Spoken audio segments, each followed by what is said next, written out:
तैयार व्यार करके आए हो क्या? हाँ?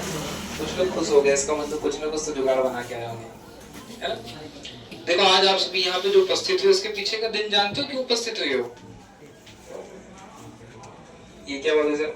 आज 5 सितंबर है, शिक्षक दिवस है। देखिए शिक्षक दिवस हमारे देश में, हमारे देश के पूर्व राष्ट्रपति श्री सर्वपल्ली डॉक्टर राधा श्री कृष्णन जी, नाम थोड़ा और पटांग ले लिया, फिर से बोल देते हैं एक बार। डॉक्टर सर्वपल्ली श्री राधा कृष्णन जी के जन्म दिवस के उपलक्ष्य में मनाया जाता है।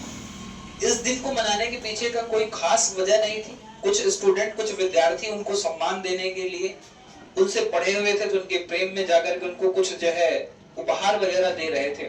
तो उन्होंने कहा कि देखो हमारे लिए सच्चा उपहार वही होगा कि इस दिन को आप क्या करें, एज अ शिक्षक दिवस यानी टीचर्स डे के रूप में सेलिब्रेट करें, जिससे पूरे देश के शिक्षकों का कम से कम वर्ष में एक दिन बढ़िया से सम्मान हो सके।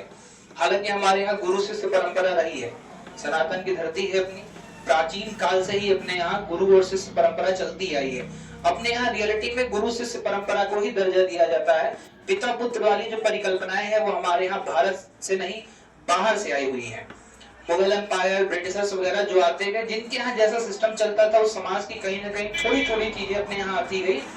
अगर हम अपने सनातन परंपरा की बात करें, अपने देश, अपने धरती, भारतीय संस्कृति की बात करें, तो यहाँ पर हम लोग गुरु शिष्य परंपरा को ही फॉलो करते थे। कैसे करते थे भाई? महाभारत में एग्जाम्पल है, आचार्य द्रोण ने सबसे अधिक सिखाया किसको? अपने शिष्य अर्जुन को। सब कुछ दे दिया, इतना दे दिया कि वो अपने गुरु को भी हराने में समर्थ हो सके। मतलब यहाँ टीचर स्वयं को महान नहीं बनाता, वह अपने शिष्य को महान बनाता है। पिता पुत्र की परंपरा का सबसे अच्छा एग्जाम्पल है। अगर वो चाहते तो अपने पुत्र अश्वत्थामा को भी सिखा सकते थे। उनका सगा बेटा अश्वत्थामा था, उसको उतनी विद्याएं न प्रदान करके समस्त विद्याओं का दान किसको दिया गया? अर्जुन को। ये दिखाता है कि हमारा देश किसको महत्व देता है? अपने शिष्य को महत्व देता है, जो लगन के साथ सीखना चाहता है।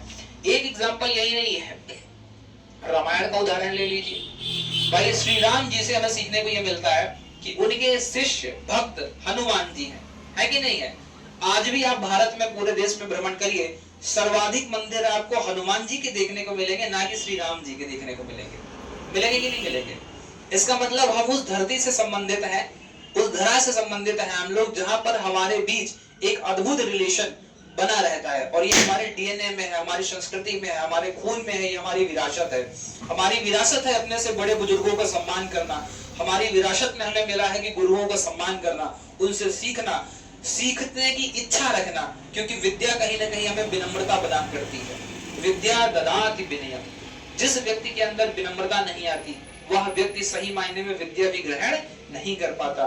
जब भी आप किसी के समक्ष बैठे, हमारे समक्ष बैठे, हम किसी के समक्ष बैठे, हमसे छोटा हो या बड़ा हो, अगर वो कभी कुछ बता रहा है, कुछ सिखा रहा है, तो अपने मन में ये भाव रहना चाहिए कि इसमें से हम क्या बेहतर सीख सकते हैं, क्या सीख सकते हैं। अपने अंदर वो ईगो, वो एटीट्यूड, वो घमंड नहीं होना चाहिए कि ये हमें आता है, बल्कि हमें इस भाव के साथ देखना चाहिए कि हम कितना इसमें से सीख सकते हैं। आज हम लोग भी जो आपके सामने खड़े हुए, हमारे शिक्षकों ने जो हमें यहाँ तक पढ़ाया, हम बहुत दिल की गहराइयों से उन्हें धन्यवाद देना चाहते हैं। हमसे वे दूर हैं, कुछ इस दुनिया में भी नहीं होंगे, बहुत सारे शिक्षक अभी वर्तमान समय में हैं भी, तो कहीं ना कहीं उन सबकी मार डांट, उनके नॉलेज, उनके संस्कार